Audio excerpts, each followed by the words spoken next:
आज आपण तिळाची रेवडी करूया। यासाठी तीळ घेतलेले आहे अर्धी वाटी।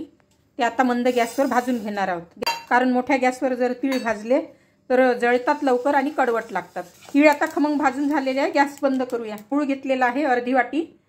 त्या गुळाचा आपल्याला पाक करून घ्यायचा आहे।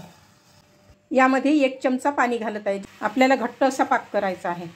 आता हे एकसारखे हलवत राहायचे, नाहीतर पाक जळू शकतो। आता हा पाक झालेला आहे। हा गूळ साफसुथरा असल्यामुळे मी गाळणार नाही आहे। आता हे तीळ घालूया भाजलेले।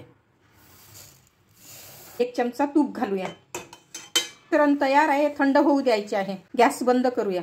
कमी थोडा इनो घालत आहे मी यामध्ये। इनोमुळे क्रिस्पीपणा येतो, किंवा बेकिंग पावडर सुद्धा घालता येतात। तुपाचा हात घेऊन याच्या आपण छोट्या छोट्या रेवड्या करून घेऊया। क्रिस्पी अशी रेवडी तयार आहे। बघा कसा आवाज येतो।